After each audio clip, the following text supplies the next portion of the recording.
दोस्तों, क्या आपने भी सोचा है, एक तरफ मुगल सल्तनत और दूसरी तरफ पहाड़ों में बसा छोटा सा एक गढ़वाल राज्य, और जब मुगलों की भारी भरकम फौज यहाँ पहुँचती है तो उसका सामना किसी राजा से नहीं, एक रानी से होता है, रानी कर्णावती से। वही रानी जिसे नागकटी रानी कहा जाता था। लेकिन ये नाम कैसे पड़ा और उन्होंने मुगलों को कैसे हराया, आइए कहानी से समझते हैं। साल है 1631 का। गढ़वाल के राजा महपति शाह का अचानक देहांतवास हो गया। उनका बेटा पृथ्वी शाह उस समय सिर्फ 7 साल का था। इतनी कम उम्र में वो राज नहीं संभाल सकता था। ऐसे में राज्य की पूरी जिम्मेदारी रानी कर्णावती के कंधों पर आ जाती है। यानी वो रानी नहीं, राज्य की संरक्षण बनती है। 17वीं सदी में एक महिला का सत्ता संभालना अपने आप में ऐतिहासिक बात थी, और उसी समय बादशाह शाहजहां की नज़र गढ़वाल पर पड़ती है। शाहजहां ने अपने सेनापति नजाबत खां को एक बड़ी सेना के साथ गढ़वाल भेजा। शुरुआत में मुगलों को बड़ी सफलता मिली। दून घाटी के किले एक एक करके गिरते गए। ऐसे लगने लगा कि गढ़वाल अब हार जाएगा। लेकिन तभी रानी कर्णावती एक बेहद समझदारी भरा कदम उठाती है।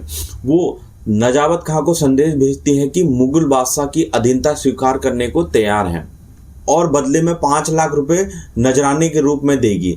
बस थोड़ा समय चाहिए तैयारी करने के लिए। रानी सिर्फ बात ही नहीं करती थी, वो शुरुआत में 1 लाख रुपए भेजती है, जिससे मुगलों को भरोसा हो जाता है कि रानी सचमुच पैसे जुटा रही है। नजाबत खान यही सोचकर अपने कैंप के साथ वहीं पे रुक जाता है और इंतजार करता है बाकी के 4 लाख रुपए का। यही इंतजार मुगलों की सबसे बड़ी भूल बन गई और रानी कर्णावती को सबसे बड़ा हथियार मिल गया। रानी कर्णावती सामने से लड़ाई नहीं करती थी, वो युद्ध के मैदान से हटाकर पहाड़ियों, जंगलों, संकरे मैदानों में ले जाती थी। गढ़वाली सैनिक छोटे छोटे दलों में चलते थे, मुगलों की रसद, खाना पीना सब काट देते थे। एक तरफा मुगल सेना पहाड़ियों में फंसी, दूसरी तरफ भूख बीमारी से बढ़ती गई। इसी दौरान रानी अपने सेना को दोबारा संगठित करती है और रास्तों की निगरानी बढ़ाती है, युद्ध की तैयारी मजबूत करती है। और जब मुगल सेना सबसे ज़्यादा कमज़ोर पड़ती है तो रानी कर्णावती ने अंतिम हमला कर दिया था। पहाड़ों में थकी हुई मुगल सेना गढ़वाली योद्धाओं के आगे टिक नहीं पाई। नजाबत खान किसी तरह जान बचाकर भाग गए।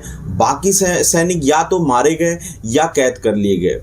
कहानी के अनुसार जो मुगल सैनिक जिंदा पकड़े गए उनकी नाक काटकर उन्हें वापस भेज दिया गया।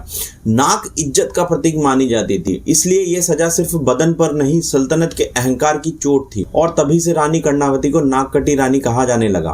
उन्होंने देहरादून शहर बसाया, सिंचाई के लिए नहरें बनाई, किसानों को मजबूत किया। यानी उन्होंने राज्य को सिर्फ बचाया नहीं बल्कि आगे भी बढ़ाया। रानी कर्णावती ने दिखाया कि युद्ध सिर्फ तलवार से नहीं, दिमाग, धैर्य और धरती की समझ से जीता जा सकता है। और सबसे बड़ा सबक, छोटे राज्य होना कमजोरी नहीं होती है। अगर आपको उत्तराखंड की ये वीर गाथा पसंद आई तो इस वीडियो को शेयर करिए और उत्तराखंड दर्शन को सब्सक्राइब जरूर करिए, ताकि ऐसी ही कहानियां आप तक मैं पहुंचाता रहूं।